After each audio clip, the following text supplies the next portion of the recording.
નમસ્કાર. ચૂંટણી પતી ગઈ છે, આંકડા પણ આવી ગયા છે. ઘણી બધી જગ્યાએથી એવા અદ્ભુત આંકડાઓ આવ્યા છે કે બધા જ સમીકરણો બદલાઈ શકે છે. આપણી સાથે વરિષ્ઠ પત્રકાર નરેશ ઠક્કર છે અને સ્પેશિયલી ભરૂચ સમજવું છે, કારણ કે એપિસેન્ટર રહ્યું છે. જ્યારે નામ જાહેર નહોતા થયા એના પહેલાથી જ ભરૂચના ઉમેદવારોની ચર્ચા હતી. ત્યાંની લડાઈ, ત્યાંના ઉમેદવારોએ જેટલો પ્રચાર કર્યો એ બધું જ જોયું. પણ ભરૂચના લોકોએ મતદાન પણ સરસ મજાનું કર્યું છે. ડેડિયાપાડાની આસપાસના વિસ્તારોમાં 80% ઉપરનું મતદાન થયું છે, જે બહુ બધા સમીકરણો બદલી શકે છે. સર, સૌથી પહેલો સવાલ તો એ જ કરવો છે કે આટલું અદ્ભુત મતદાન થયું છે તો એને કઈ રીતના જુઓ છો, કારણ કે ગ્રામ્ય વિસ્તારોમાં વધારે મતદાન થયું છે. બિલકુલ સાચી વાત છે. આ વખતે ભરૂચ જિલ્લાની લોકસભાની બેઠક બહુ ચર્ચામાં રહી. ફ્રોમ ધ બિગિનિંગ લોકસભાની જાહેરાત થઈ ત્યારથી આજ દિન સુધી, અને એક અદ્ભુત અસર પણ જોવા મળી. મતદાતાઓ વધ્યા. મતદાનની ટકાવારી 4.09 ભરૂચ જિલ્લામાં ઓછી નોંધાઈ 2019ની સાપેક્ષમાં, પણ છતાં મતની સંખ્યા 41,000 મતદાતાઓ વધ્યા મતદાન કરવામાં. અને એની અંદર આપણે જે વાત કરી એ સૌથી વધારે મતદાન ડેડિયાપાડામાં, અને ત્યાર પછી ઝઘડિયા, જે આદિવાસી વિસ્તાર વધારે છે, જ્યાં મતદાતાઓ આદિવાસી વધારે છે, એ એરિયાની અંદર મતદાન વધ્યું. મતદાન વધ્યું તો એનો ફાયદો કોને, એ બહુ સ્વાભાવિક પ્રશ્ન હોય. અને એની અંદર પણ આ વખતે ત્રણ આદિવાસી ઉમેદવારો વચ્ચે જંગ ખેલાયો. બે મુખ્ય પક્ષના, ભારતીય જનતા પાર્ટી અને આપના ચૈતર વસાવા, ભાજપના મનસુખભાઈ. પણ એની સામે આ જે મતદાનની ટકાવારી ભારતીય જનતા પાર્ટીના મનસુખભાઈને મળતા મતોમાં વિભાજન કરીને ચૈતરભાઈનું અત્યારે જરા એ વજન વધારે, એમની પ્રસિદ્ધિ વધારે, એમના આદિવાસીઓ ઉપર એમની અસર વધારે, એ ઘટાડવા માટે જે જનતા દળ એટલે બીટીપી દ્વારા ત્રીજા ઉમેદવાર ઉભા રાખવામાં આવ્યા. એટલે એ બે વિસ્તારની મતદાનની ટકાવારી જયારે છેલ્લી બુથ પ્રમાણેના મતદાતાઓની વિગત પણ આવી છે, અને એ બધાનો અભ્યાસ કરતા એવું કહેવાય કે આ વખતનું ટફ કોમ્પિટિશન, અને તે પણ ત્રણ મુખ્ય આદિવાસી કેન્ડિડેટ જે કઈ ઉમેદવારો ઉભા રહ્યા એમાં છે. પણ મેઇન લડાઈ ભારતીય જનતા પાર્ટી અને આપની વચ્ચે, એટલે કે ચૈતર વસાવા અને મનસુખભાઈ વસાવા વચ્ચે રહી છે. દાવાઓ તો ઉભો રહેનાર કોઈ હારનારા કરતું નથી કે અમે હારીશું, અમે જીતીએ છીએ કહે છે.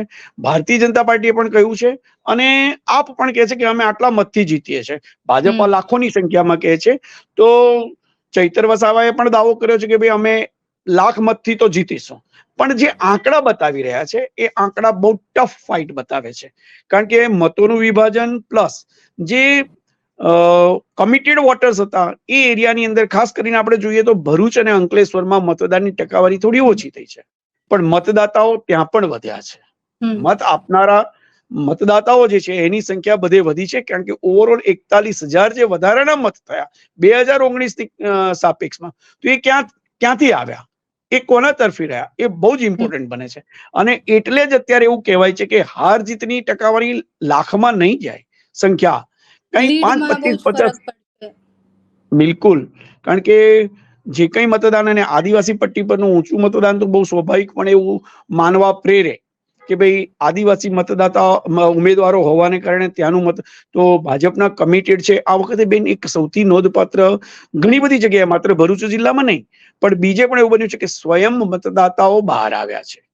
ભારતીય જનતા પાર્ટી એવું થયું છે. બિલકુલ બિલકુલ. એટલે હવે મુદ્દો એવો આવે છે કે કયા મતદાતા જે ભારતીય જનતા પાર્ટીના કમિટેડ હતા, મોદી સાહેબના ચહેરા અને કમળના નિશાન ઉપર જે સમર્પિત થયેલા છે, એ મતદાતાઓ બહાર આવ્યા, એ સ્વયં આવ્યા, કે ક્યાંક એની એન્ટી ઇન્કમ્બન્સીમાંથી આવ્યા. એ અત્યારે આ બહુ ચર્ચાનો વિષય બન્યો છે. ઘણા આપણા ગુજરાતમાં પત્રકારોની પણ એનાલિસિસ હોય છે અને કહે છે કે ભાઈ આ વખતે ફરી એકવાર હેટ્રિક ઉપર ભારતીય જનતા પાર્ટી ગુજરાતમાં લઈ જાય. પણ હવે એ પરિણામનું ભવિષ્ય પાકું અઘરું બનતું જાય છે, કારણ કે મતદાનની ટકાવારી સંખ્યા બિલકુલ આ વખતે જોજો, આગલી વખતે જયારે મોદી સાહેબની અસર રહી, ભારતીય જનતા પાર્ટીની એક ચહેરા પરનું જે મતદાન હતું, ત્યારે મહિલાઓ મતદાનમાં વધારે આવતી હતી. બેન, આ વખતે મારી પાસે જે આંકડા છે, 7 જગ્યા પર ભરૂચ જિલ્લાની વિધાનસભાની 7 બેઠકો છે, ત્યાં મહિલા પ્રથમ ક્રમ પર નથી, દ્વિતીય ક્રમ પર છે. અને એની જે મહિલા મતદાનની ટકાવારી છે એ ઓછી છે. પહેલા એવું કહેવાતું હતું કે મહિલાઓ મોદી સાહેબ પ્રિય છે, એ ચહેરો છે, અને એમને જે પણ મોંઘવારીની અસર મહિલાઓ પર સવિશેષ થતી હોય છે.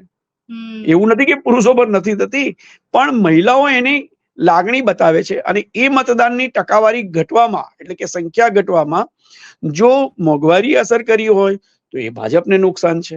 બીજી બાજુ એન્ટી ઇન્કમ્બન્સીમાં ભરૂચ જિલ્લાની અંદર મનસુખભાઈના 25 વર્ષનો જે યોગદાન રહ્યું એની પણ ચર્ચા રહી છે. એમણે કોઈ પણ, ભલે ભારતીય જનતા પાર્ટી કેન્દ્રની અંદર, દિલ્હીની અંદર 10 જ વર્ષ શાસનમાં આવી, પણ મનસુખભાઈ તો 25 વર્ષથી હતા. અને મનસુખભાઈને લીધે આદિવાસીઓમાં જે મતાંતર અથવા તો થોડો વિવાદ હતો, એ બધો ફાયદો આજની તારીખે પણ એ આપને મળે. પણ કોંગ્રેસની નિષ્ક્રિયતા છે, તો કોંગ્રેસની નિષ્ક્રિયતા સામે જે કમિટેડ વોટર્સ કોંગ્રેસ માટે ઓલવેઝ કહેવાતા હતા એ મુસ્લિમ વિસ્તાર હતો. પણ મુસ્લિમ વિસ્તારમાંથી પણ ઘણા બધાએ ચૈતર વસાવા માટે કે આપ માટે બહુ ઉમંગ અને ઉત્સાહપૂર્વક મતદાન કર્યું છે. એટલે આ જે ટકાવારીની એનાલિસિસ કરીએ છીએ ત્યારે એવું બહુ સ્પષ્ટ થાય છે કે આ વખતની લડાઈમાં હાર જીત જે પણ પાર્ટીની થાય, અત્યારે એવું કહેવાય કે જે ભરૂચ જિલ્લો કેસરીયો ગઢ કહેવાતો, તો એના માટે એવું કહેવાય છે કે ભાઈ કદાચ મનસુખભાઈ ને ચાન્સ પહેલો મળે. પણ મનસુખભાઈ સામે ટફ ફાઇટ કરવા માટે ચૈતર વસાવાએ જે પણ કંઈ કર્યું, અને ડેડિયાપાડાનું મતદાન, ઝઘડિયાનું મતદાન જો ચૈતર વસાવાની તરફે પડ્યું હોય તો ચૈતર વસાવા 25 થી 35-45 હજાર મતે પણ જીતી શકે એવી સ્થિતિનું પહેલી વાર સર્જન થયું છે. બાકી ભરૂચ લોકસભામાં ભાજપ મનસુખભાઈ જ ચાલ્યા છે. ચંદુભાઈ દેશમુખ થી માંડીને જયારે બદલાયા બીજા ઉમેદવાર તરીકે, ત્યારે પણ મનસુખભાઈ જ ચાલ્યા છે. બેન, બીજો પ્રશ્ન મારો એ છે કે ત્યાં ઇન્ડિયા ગઠબંધન થયું છે, તો આપણે શરૂઆતથી એ જોઈએ છીએ કે કોંગ્રેસ એટલે કે અહેમદ પટેલનો જે પરિવાર છે એમાં ઘણો પ્રોબ્લેમ હતા બધાને. અત્યારે પણ ટ્વિટર પર વોર ચાલતી હોય છે. તો એ લોકોના જે કમિટેડ વોટર્સ છે, આપણે જે મુસ્લિમ વોટર્સની વાત કરી, તો શું એ લોકો બહાર નીકળ્યા છે અને આમ આદમી પાર્ટી કે ઇન્ડિયા ગઠબંધનના સમર્થનમાં નીકળ્યા છે, કે પછી આ જે વિખવાદ હતો એના કારણે વોટર ડિવાઈડ થઈ ગયા? એક બહુ નોંધપાત્ર વાત રહી છે. અહેમદભાઈ પટેલ હતા અને લઘુમતી સમાજ હતો, ત્યારે પણ લઘુમતી સમાજની અંદર થોડુંક તો વિભાજન જોવા મળતું હતું. બધા જ અહેમદભાઈ પટેલના કહેવા પ્રમાણે મતદાન કરતા હતા એવું જે તે સમયે પણ નહોતું. હા, એક વખત 2007માં જયારે અઝીઝ ચંકારવી કરીને જે પત્રકાર હતા ગુજરાતના, અને એમને લઘુમતી ચહેરા તરીકે અહેમદભાઈએ ટિકિટ આપવી પડે અને આપી, ત્યારે મનસુખભાઈ માત્ર 27,000ના માર્જિનથી જીત્યા. પણ આ વખતે કોંગ્રેસ, અહેમદભાઈનો પરિવાર અને અહેમદભાઈ સ્વયં, એમની પાસેની દાયકાઓની સત્તા, પીએમઓમાં એમણે રાજ કર્યું. દિલ્હીની અંદર ગુજરાતનો અવાજ કહો, ભરૂચ જિલ્લાનો અવાજ કહો, ભરૂચના મતદાતાઓનું એમનું દરેક રીતનું યોગદાન ગુજરાત માટેનું દિલ્હીની અંદર સતત 2 દાયકાથી વધારે સમય રહ્યું. પણ આ પરિવાર, અહેમદભાઈનો પરિવાર, જે મુમતાઝબેન અથવા એમના ભાઈ, એ લોકોનું એટલું બધું સક્રિય યોગદાન રહ્યું નહોતું. અહેમદભાઈ પછી, કારણ કે જ્યાં સુધી અમારી જાણકારી છે ભરૂચ જિલ્લાના પત્રકારોની કે એની, તો અહેમદભાઈની બી કદાચ સ્વયંની ઈચ્છા નહોતી કે એમની પેઢી રાજકારણમાં આવે. એટલે રાજકારણમાં એમનું સીધું ઇન્વોલ્વમેન્ટ નહોતું. સામાજિક ઇન્વોલ્વમેન્ટ થોડું ખરું. અહેમદભાઈના દીકરા દીકરી હોવું, કોંગ્રેસના એ હોવા કાર્યકર્તા, એ તરીકેનું ખરું. અને એમણે તો બહુ સ્પષ્ટ કીધું, એમણે નારાજગી બતાવેલી, કારણ કે એમને એવું હતું કે જો કોંગ્રેસ ટિકિટ લે તો એમના માટે ભવિષ્યમાં ફાયદો છે. પણ કોંગ્રેસનું મોવડી મંડળ, દિલ્હીનું જે હાઈકમાન્ડ છે, એની પાસે બહુ સ્પષ્ટ હતું, કારણ કે કોંગ્રેસનો આધાર તૂટી ચુક્યો હતો. 5 વિધાનસભાઓમાં બીજા કે ત્રીજા ક્રમ ઉપર જયારે કોંગ્રેસ આવતી હોય, કોંગ્રેસ ત્રીજા ક્રમે આવતી હોય, અને આપ જો ડેડિયાપાડામાં આટલા બધા તોફાન વચ્ચે ચૈતર વસાવા જીતતા હોય, જયારે 158 બેઠકો ભારતીય જનતા પાર્ટી ગુજરાત વિધાનસભામાં લઈ જતી હોય, અને એવા સંજોગોમાં ત્યારે એમણે કોંગ્રેસે બહુ ડાપણ ભર્યું પગલું એવું લીધેલું કે જ્યાં આપણી ફાઇટ નથી, અથવા તો પરિસ્થિતિ એટલી સક્રિયતાની નથી કોંગ્રેસની અંદર, તો એ બેઠક આપને આપવી, અને આપના ફાળે ગઈ. આપે ચૈતર વસાવાને આદિવાસી, કારણ કે આદિવાસી ઉમેદવાર માત્ર આપ કે કોંગ્રેસ નહીં, ભરૂચ જિલ્લાની અંદર જે આદિવાસી મતદાતાઓ છે 5.5 લાખની આસપાસ, તો એમના માટે સૌથી પહેલી પસંદ એ આદિવાસી જ હોય. ભારતીય જનતા પાર્ટીમાં એક ચળવળ ચાલી, એક આખો પ્રવાહ વયો કે ભાઈ અધર ધ્યાન આપો, કારણ કે આ એ નથી, આદિજાતિ રિઝર્વ નથી. રિઝર્વ નથી.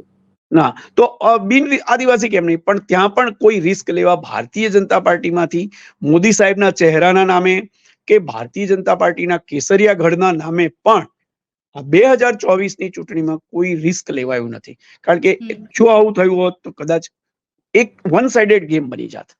બિન આદિવાસી ભારતીય જનતા પાર્ટીનો ઉમેદવાર આવ્યો હતો, પણ એની અંદર પણ એટલે કે ફાયદો ભાજપને મળે એટલા માટે ત્રિકોણીય જંગ કરાયો, પણ કોઈ સશક્ત લઘુમતી ઉમેદવાર નથી ઉભો રહ્યો.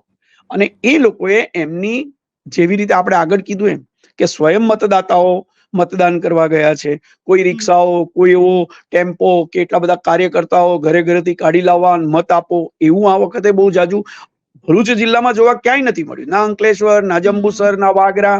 હા, વાગરામાં થોડું ઘણી સક્રિયતા રહી, પણ છતાં મતદાન કરવા માટે આટલી ગરમી, આમ બધા જ કહેતા હતા આખા ગુજરાતમાં, દેશમાં એવું કહેવાય કે ત્રાહીમામ પોકારે એવી ગરમી, અને મતદાન મથક પર પણ અમે પોતે મહેસૂસ કરી કે ગરમી હતી સવારમાં 10-11 વાગે.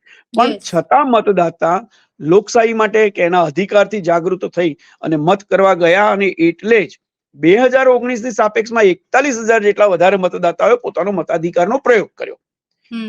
એની સામે 2-3 મુદ્દા આપણે ચર્ચામાં લઈએ છીએ. તેવું છે કે સ્ત્રીના જે સ્ત્રી મતદાતાઓના એ છે મતદાન એ ઓછું છે, જેન્ટ્સ વધારે છે.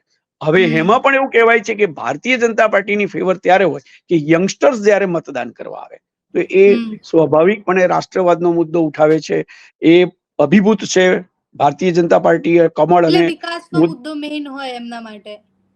હા, અહીંયા આપે છેડ્યો એટલે વિકાસનો મુદ્દો ભરૂચ જિલ્લાને સ્પર્શે છે ત્યાં સુધી પ્રજા વિકાસના મુદ્દાને બીજા-ત્રીજા ક્રમ પર લઈ જાય છે. વિકાસ એટલો નથી થયો. અહીંયા જે કઈ ચાલે છે સંવેદનશીલ વિસ્તાર છે.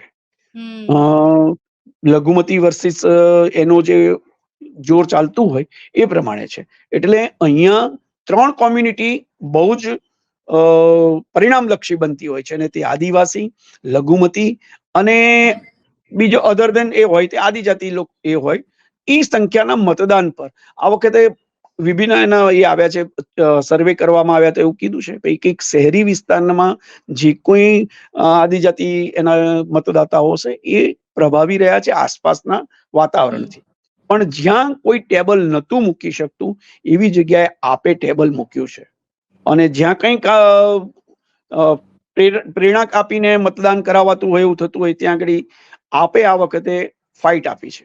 આપની ફાઇટ ચૈતર વસાવાનું નામ, કારણ કે આખા વિસ્તારની અંદર પ્રચાર પ્રસાર વિપરીત પરિસ્થિતિમાં પણ ચૈતર વસાવાએ જે રીતે પ્રચાર પ્રસાર કર્યો અને જે રીતે મતદાનને ટકાવારીને ઊંચી લઈ જવા માટેની કોશિશ કરી, મતદાતાઓને લઈ ગયા અને મતદાન થયું, એ જોતા એવું લાગે છે કે આ વખતની ટફ ફાઇટ અને ભરૂચ જિલ્લામાં 25 થી 35-50 હજારના મતદાનના ડિફરન્સથી થાય. ભલે કોઈ એવું કહેતું હોય કે 3 લાખથી, 4 લાખથી, 2 લાખથી કે 1 લાખથી જીતે છે, પણ એવું કંઈ બહુ દેખાતું નથી આ જે છેલ્લી ટકાવારી મળી રહી છે એ પ્રમાણે. એટલે ભરૂચ જિલ્લાનો ટફ ફાઇટ છે, અને પરિણામ જ્યારે 4મી તારીખે આવે ત્યારે જ ખરેખર એ કહી શકાય, અને એમાં પણ પછી એનાલિસિસ કરી શકાય કે કયા આધારો થયા. અત્યારે કોઈ એક ફેક્ટર, કોઈ એક ચોક્કસ એક ફેક્ટર, વિકાસનું કે બીજા કોઈ ફેક્ટર હોય, એન્ટી ઇન્કમ્બન્સી ખરી, પણ એટલી બી નહીં કે એટલા મોટા માર્જિનથી હાર જીત થાય. કારણ કે પાછું તો આવ્યું આદિવાસી પર જ 3 ઉમેદવારો. અને બીજો એક સૌથી અગત્યનું જે ભાજપ કે આપની હાર જીતમાં નાનકડો ફાળો બીટીપી નો રહેશે, છોટુભાઈ વસાવાનો રહેશે. કારણ કે એ જે વ્યૂહરચના કરવામાં આવી હતી, બીજી પણ વ્યૂહરચના થયેલી કે ભાઈ લઘુમતી મતોની અંદર પણ થોડું વિભાજન કરાવવામાં આવ્યું, પણ વિભાજનની રાજનીતિ કેટલી ચાલે છે એ તો 4મી જૂન કહેશે. અત્યારના સંજોગોમાં એવું કહેવાય કે આખા ગુજરાતમાં જે 7-8 સીટો પહેલેથી નેશનલ લેવલ ઉપર રાષ્ટ્ર કક્ષાએ પણ એવું કહેવાય છે કે ભાઈ ભરૂચ જિલ્લાની જે બેઠક છે એ અત્યારે ટફ છે અને સ્પર્ધાત્મક પરિસ્થિતિમાં છે, અને ચોંકાવનારું પરિણામ પણ આપી શકે છે. કારણ કે આંકડાઓ જે આવે એના પછી વધારે ઇન્ટરેસ્ટિંગ થયું કે આટલું બધું વોટિંગ જો ગ્રામ્ય વિસ્તારમાં થયું છે તો પરિણામ જે આપણે અપેક્ષિત માનીએ છીએ એવું અપેક્ષિત ના પણ નીકળે, ઘણો ફરક પણ પડી શકે. તમે શરૂઆતથી જોયું છે, બંને ઉમેદવારોને પ્રચાર કરતા પણ જોયા છે, તો કયા મુદ્દાઓ તમને એવું લાગે છે કે આ ચૂંટણીમાં ઇફેક્ટ કર્યા વિસ્તારમાં? બે રીતની અસર કરતી હોય છે. એક તો હકારાત્મક મુદ્દાઓ, અને એક નકારાત્મક મુદ્દાઓ. બંને એ ઉમેદવાર માટે બી હોય છે પાયલબેન, અને પાર્ટી માટે પણ હોય છે. આ વખતે આ બે ઉમેદવાર ચૈતર વસાવા અને મનસુખભાઈ વસાવા. મનસુખભાઈ વસાવાનો ચહેરો મોદી સાહેબ કરતા જૂનો કહેવાય. દિલ્હીમાં સૌથી વધારે સંસદમાં જનારા ભરૂચ જિલ્લામાંથી અત્યારના સંજોગોમાં દક્ષિણ ગુજરાતમાંથી મનસુખભાઈ છે. પણ મનસુખભાઈનું ઇન્ડિવિજ્યુઅલ ઇન્વોલ્વમેન્ટ અથવા કહો અસર જિલ્લાના મતદાતાઓ પર એ પ્રમાણમાં ઓછી રહી છે. ચૈતર વસાવા તો હતા જ નહીં. ચૈતર વસાવા તો ડેડિયાપાડામાં હમણાં જીત્યા વિધાનસભામાં, પણ ત્યાર પછીની એમની જે પ્રવૃત્તિ રહી, એક્ટિવિટી રહી, એ અને એમણે જે પ્રતિકારની ભાવના સાથે આદિવાસીઓ માટે લડવાનો જે અવાજ ઉઠાવવાનો કોશિશ કરી, પ્રયત્ન કર્યો અને પ્રજાની અંદર લોકપ્રિય બન્યા. દાખલા તરીકે એમને જેલમાં પૂરવામાં આવ્યા, એમની સામે કેસ કરવામાં આવ્યો, એમના ધર્મપત્નીને પણ પૂરી દેવામાં આવ્યા. એ કેસની એ બધાને કારણે જે મેં કીધું ને, એ નકારાત્મક કારણોસર થયેલી પોઝિટિવ ઇફેક્ટ છે કે જેને આખું ભરૂચ જિલ્લો ચૈતર જ ચાલેના નામથી, સ્લોગનથી કેટલું ચાલશે ચોથી ખબર પડશે, પણ લોકસભાની ચૂંટણી દરમિયાન એ થયા પછી, ઉમેદવારો જાહેર થયા અને ફોર્મ ભરાયા પછી એ સ્લોગન ચાલ્યું છે. અને ચૈતર વસાવા માટે ભરૂચની અનનોન મતદાન મથકો ઉપર પણ લોકોએ એના માટે મતદાન કર્યું હોવાના અહેવાલો મળ્યા છે. હવે એ ટકાવારીમાં એનાલિસિસ કરાઈ રહ્યા છે કે કયા બૂથમાં કેટલા પડ્યા, કઈ જ્ઞાતિના. આ જ્ઞાતિ જાતિનું તો ફેક્ટર અત્યારના સંજોગોમાં આ લોકશાહી માટે સારું કે ખરાબ, પણ જોવાય છે તો એ જ, અને અસર પણ એ જ કરતું છે. એટલે એ પરિસ્થિતિમાં આપે જે પૂછ્યું એમાં કેવું પડે કે મનસુખભાઈનું શાસન રહ્યું છે, ભારતીય જનતા પાર્ટીનું શાસન રહ્યું છે. એકવાર મનસુખભાઈ કેન્દ્રીય મંત્રી બની ચૂક્યા છે, ને તે પણ આદિજાતિ વિકાસના. અને છતાંય એમનું જે રિઝલ્ટ ઓરિએન્ટેડ વર્ક ભરૂચ જિલ્લા લોકસભામાં બોલવું જોઈએ એવું નથી બોલ્યું. જો કોઈ વ્યક્તિ સંસદ 25 વર્ષના લાંબા ગાળા સુધી રહેવા છતાં છેક ગામડાઓમાં પહોંચી ના શકતું હોય, કે એનો કોઈ પ્રભાવ ના જન્માવી શકતું હોય, એના પોતાના નામથી એમણે કીધું છે ખરું કે ભાઈ પાર્ટી મને એમને ટિકિટ નથી આપતી, પણ આ વખતની ટિકિટ પાર્ટીએ એમને આપવા પાછળના કેટલીક મજબૂરી બી દેખાઈ છે અને કેટલાક સમીકરણો, રાજકીય સમીકરણો પણ દેખાયા છે. કારણ કે ચૈતર વસાવાની સક્રિયતાએ એમનું જે નામ ચાલ્યું આદિવાસી વિસ્તારમાં, એમના કારણે મનસુખભાઈની પસંદગીના ચાન્સીસ બહુ ક્લિયર કટ વધી ગયા અને વેલ એન્ડ એડવાન્સમાં ભારતીય જનતા પાર્ટી એમનું નામ પણ જાહેર કરી દીધું. જ્યારે અનેક વિવાદો હતા ત્યારે પણ કે ભાઈ પ્રચાર પ્રસાર કરી શકે, ત્યારે જ્યારે પ્રચાર પ્રસારના સમયમાં પણ ચૈતર વસાવા મનસુખભાઈ ઉપર હાવી દેખાયા. એમણે જે મત એમના જે ઉઠાવ્યા, એમની જળ જમીન અને એનો ઇક્વેશન હોય છે કે ભાઈ આદિવાસીઓને શું જોઈએ, એમની મૂળભૂત જરૂરિયાતો એ જોવું જોઈએ, જંગલ. તો એની અંદર પણ ચૈતર વસાવે બહુ સ્પષ્ટપણે એમના વિસ્તારમાં બી કર્યું.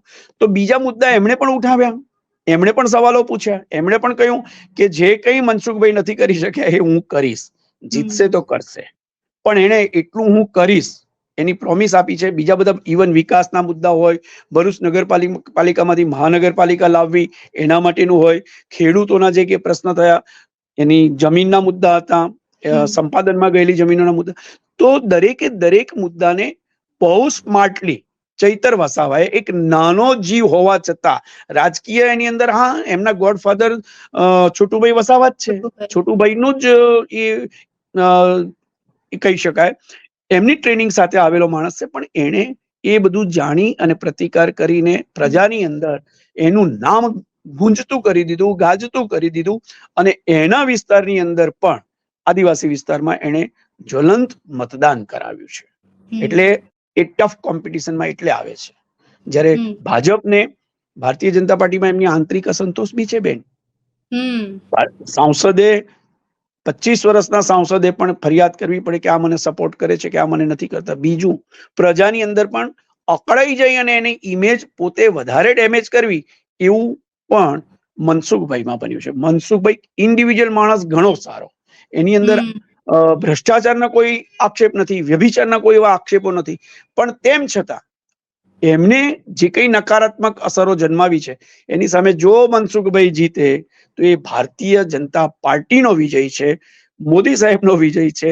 કેન્દ્રમાં જેમને ભરૂચ જિલ્લાના મતદાતાઓને જો એવું જોઈતું હોય કે ભાઈ કમળ જ ખીલે, તો એનો વિજય છે. અને જો ચૈતર વસાવા જીતે છે તો ચૈતર વસાવાનું ઇન્ડિવિજ્યુઅલ એક સારી વ્યક્તિ તરીકે, સારી એક્ટિવ આદિવાસી વ્યક્તિ તરીકેની જે એમની પ્રતિભા છે એના જોરે એ જીતી શકે એમ છે. અચ્છા, આપણે જે ત્રિપાંખ્યા જંગની વાત કરી તો એ ત્રિપાંખ્યો જંગ કોને વધારે ફાયદો કરાવી શકે છે અત્યારે? કારણ કે સૌથી પહેલા અમારો સવાલ ચૈતર વસાવાને પણ એ જ હોય છે કે તમે ડેડિયાપાડા એની આસપાસના વિસ્તારોમાં તો ખૂબ જ પ્રખ્યાત છો, તમને બધા જ ઓળખે છે અને ત્યાંથી તમને મત મળશે, પણ શહેરી વિસ્તારોનું શું? શહેરી વિસ્તારોમાં બહુ સ્વાભાવિકપણે ભારતીય જનતા પાર્ટીનો વિસ્તાર હોય એમાં જો મતદાનની ટકાવારી ઓછી થાય કે મતદાતાઓની સંખ્યા ઓછી થાય તો એ ભારતીય જનતા પાર્ટીને નુકસાન થાય. બે રીતે થાય. એક તો પહેલા આ વખતે, કારણ કે તમે શહેરી વિસ્તારની અંદર સાહેબ લઘુમતી બી એટલા છે. લઘુમતી ડેડિયાપાડામાં નથી એવું નહીં, ડેડિયાપાડામાં છે, ઝઘડિયામાં છે, તો ભરૂચના જે 5 વિધાનસભા વિસ્તારોમાં આ વાગરા, જંબુસર અને ભરૂચ પણ છે, નોંધપાત્ર છે. ભરૂચની અંદર પણ એને નોંધ લેવી પડે એવી ટકાવારીમાં છે. પણ એ બધાની અંદર એમને કોઈ નેતૃત્વ નથી મળ્યું, પણ એવું કે છે કે સ્વયં પ્રેરણાથી, અને એમના માટે બી કેટલીક ચેલેન્જ હોય, કેટલીક પરિસ્થિતિના એવા નિર્માણ છે કે એમને મત આપવા પડે. એક જ્યારે મતદાન પહેલા અમે એનાલિસિસ કરી હતી, જે સ્ટેટિસ્ટિકલી કરેલું અને ડેટામાં આપણે એવું કહેવાય કે છોડી દેતા 5-10%, આમ તો લોકો એવું ના કહે કે 5-10% મત લઘુમતીના ભાજપને મળે, પણ છતાં 10% મત આપીએ તો પણ એવી પરિસ્થિતિની અંદર જે એવું અનુમાન કરવામાં આવતું હતું ત્યારે એવું હતું કે 63 થી 70% ની વચ્ચેના મતદાનની અંદર જીતનો માર્જિનનો આંકડો 50,000ની આસપાસ જઈને અટકી જાય. અને જે દાવો 5 લાખનો થતો હતો એ દાવો હવે ભરૂચ જિલ્લા માટે તો સંભવ નથી રહ્યો.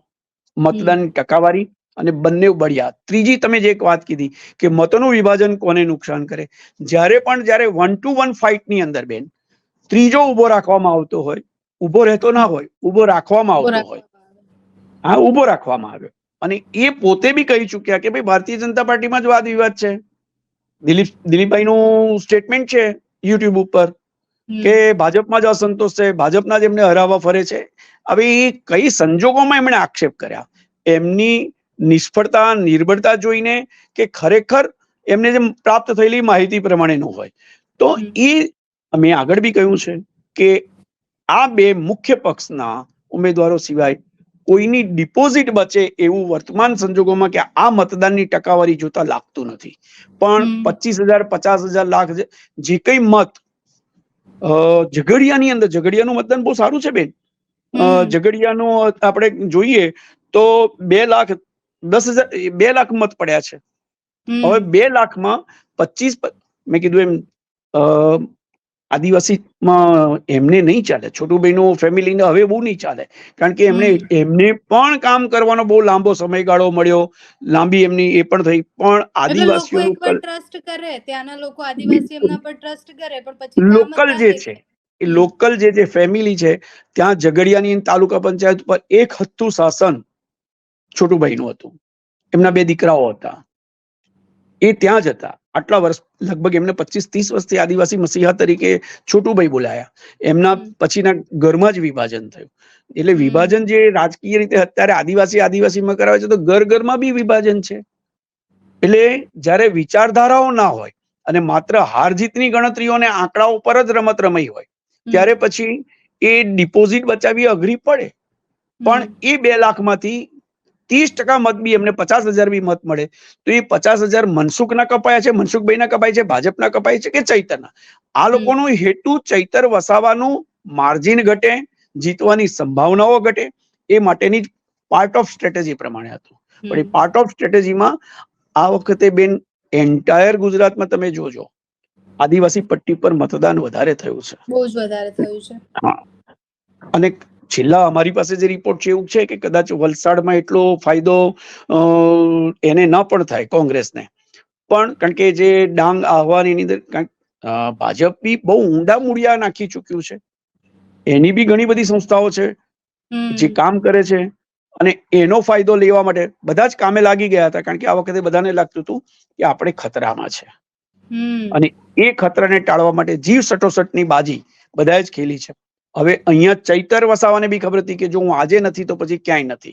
ભલે ભરૂચ જિલ્લામાં એવું કહેવાય કે કદાચ ચૈતર વસાવા આ વખતે ભાજપનો ઉમેદવાર નથી, પણ ભવિષ્યની કોઈ ચૂંટણી આવે તો અત્યારે તો આખો જિલ્લો એવું કહે છે કે ચૈતર વસાવા એનો કેન્ડિડેટ હશે. પણ આ ચૂંટણી અને આ પરિણામોને જ્યારે વાત છે ત્યારે જો અત્યારની પરિસ્થિતિ એવી છે કે 25 માંથી એક બેઠક પણ ગુજરાતની ભાજપના હાથમાંથી જાય તો ભાજપમાં ધરતીકંપ આવે, અને એ ધરતીકંપમાં 5 થી 7 બેઠક ગણાય છે. આપણા વરિષ્ઠ પત્રકારો કહે છે કે ભાઈ ફરી એકવાર કદાચ ગુજરાતમાં હેટ્રિક થાય, પણ એની સંભાવનાઓ બહુ ઓછી છે. અને ચૂંટણી એટલે સંભાવનાઓનું ગણિતનો આધાર છે, પ્રોબેબિલિટી પર ચાલે છે. જેવું મતદાન થયું એને એનાલિસિસ કરો, કયા કયા જ્ઞાતિ જાતિમાં મત પડ્યા છે, કયો પ્રવાહ ચાલે છે. પણ અત્યારે ઓવરઓલ કોઈ એક મુદ્દા પર આપણી ચૂંટણીઓ લડાઈ નથી. વિવિધ મુદ્દાઓ પર જેવો વિસ્તાર વધારે તો જેવો બધા જ વિસ્તારોમાં જ્ઞાતિ જ ઇફેક્ટ કરી છે, જ્ઞાતિગત મુદ્દાઓ જ મેક્સિમમ. ઇફેક્ટ કર્યા એટલે તો કોંગ્રેસે પણ કીધું, બિહારમાં પણ નીતિશ કુમારે વાત કરી અને એમનો વિરોધ થયો, અને વળી પછી પાછા ભારતીય જનતા પાર્ટીમાં ગયા. જાતિગત મતગણના ભાજપ નથી ઈચ્છતો, પણ કોંગ્રેસ અને કેટલાક વિરોધ પક્ષો છે એ જાતિગત મતગણના એટલા માટે કે રમત જ આ દેશની લોકશાહીમાં સૌથી મોટી હાસ્યાસ્પદ ગણો કે જે પણ નુકસાનકારક ગણો, એ છે એ જાતિવાદી મતદાન છે. જ્ઞાતિ જાતિની અંદર જ એ જ પ્રમાણે જયારે મતદાન થતું હોય ત્યારે એના એનાલિસિસ કરવાના એના પરિણામો બધા ઘણા કે આ જ છે ને હું જ છે ને પેલો જ જીતે છે, પણ ખરેખર તો પરિણામ અને આપણે તો બધા જે કહેતા આવ્યા છે કે ભાઈ પ્રવાહ કેવો છે, અત્યારે કયો પ્રવાહ આપને આખા ગુજરાતમાં આખા દેશમાં એવો કોઈ સ્ટાન્ડર્ડ પ્રવાહ દેખાય છે? રાજીવ ગાંધીની હત્યા ત્યાર પછીનું, ઇન્દિરા ગાંધીની હત્યા ત્યાર પછીનું, વાજપેયી સરકાર વખતે તારું એવા કોઈ પ્રવાહ દેખાયા નથી કે જે સીધો મૂળ એમાં પ્રહાર કરે અને જ્વલંત વિજય અપાવે. એ ગુજરાતમાં હોય, દેશમાં હોય, કોઈ બીજા રાજ્યોમાં હોય, પણ ગુજરાતની અંદર પણ 5-7 બેઠકો પર તો તમારે આંગળી મૂકવી પડે કે જેમાં કોઈ પણ પરિણામ આવી શકે. સર, છેલ્લો સવાલ છે. જે ગીત સૌથી વધારે ભરૂચમાં અને આદિવાસી વિસ્તારમાં ચાલે કે એક જ ચાલે, તમને શું લાગે કોનું પલડું અત્યારે ભારી છે ને કોણ ચાલે ત્યાં?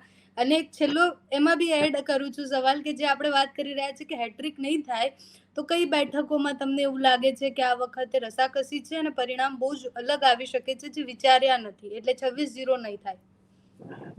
આપણે જ્યાં જ્યાં મોદી સાહેબે સભા કરવી પડી, એક વાત તમને ઉલ્લેખ કરી લઉં.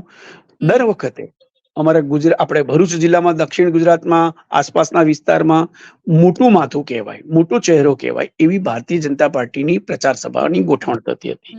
આ વખતે કોઈ નથી આવ્યું. બધા ક્યાં ગયા? જ્યાં પણ નિર્બળ બેઠક દેખાઈ ત્યાં મોદી સાહેબની પ્રચાર સભાઓ થઈ. બનાસકાંઠા હોય, સાબરકાંઠા હોય, જામનગર હોય, રાજકોટ હોય, સુરેન્દ્રનગર હોય, એટલે સૌરાષ્ટ્ર અને એ બાજુનો જે ઉત્તર ગુજરાતનો એના જે કંઈ આવ્યું ત્યાં થોડીક મહેનત કરવી પડી. બાકી બરોડા છે, એનો વિસ્તાર છે. હા, આ વખતે આણંદમાં પણ ડાઉટફુલ છે. પણ ભરૂચ, આ દક્ષિણ ગુજરાતમાં 2 બેઠકો કહેવાતી હતી. એક તો એમને મળી ગઈ, 26 માંથી 25 થઈ ગઈ સુરતની તો, પણ ભરૂચની અને વલસાડની જે બેઠક કહેવાતી હતી એનું તો એની અંદર થોડી કસમકસ ખરી. અને આની અંદર બી કોણ ચાલે? અત્યારે તો એવું કહેવાય કે પહેલા ક્રમે ચૈતર ચાલ્યો, બીજા ક્રમ પર ભારતીય જનતા પાર્ટી ચાલી અને ત્રીજા ક્રમ ઉપર મનસુખભાઈ વસાવા ચાલ્યા. આ ચાલવાની બાબતમાં એવું કહેવાય કે દેડકાની ચાલે તો બીટીપી માંથી જે કંઈ ઉભા રહ્યા એ લોકો એ ચાલ પર ચાલ્યા. બાકી બધા ચાલ્યા એમાં ઝડપથી ચાલીને હાર જીતનું પલ્લડું નક્કી કરવા માટે ચાલ્યો તો ચૈતર ચાલ્યો. ભારતીય જનતા પાર્ટી એની હાથી ચાલતી ચાલી કે અમે જીતવાના છે, અમારી પાસે મતનો ઢગલો છે. પણ એ મતના ઢગલા જયારે ખુલશે અને બીજા કોઈ ફેક્ટરે અસર નહીં કરી હોય તો સીધું પરિણામ બદલી નાખશે.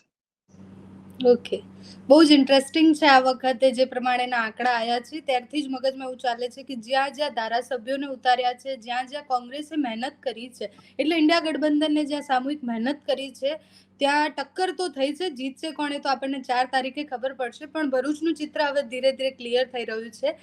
Thank you so much sir, આપ અમારી સાથે જોડાયા અને ઘણું બધું સમજવા મળ્યું કે શું ચાલે ત્યાં ભરૂચમાં.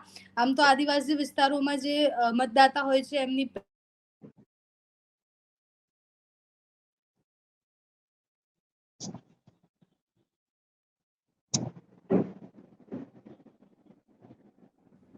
હા જતું રહ્યું હતું. આદિવાસી વિસ્તારમાં લોકો બહાર નીકળીને મતદાન કરે છે અને હવે પરિણામની આપણે પ્રતીક્ષા કરવાની છે. 4 જૂને ફરીથી મળીશું સર આપણે, કે શું નમસ્કાર. બદલાયું અને શું ચાલ્યું. Thank you so much sir. બિલકુલ બિલકુલ બિલકુલ.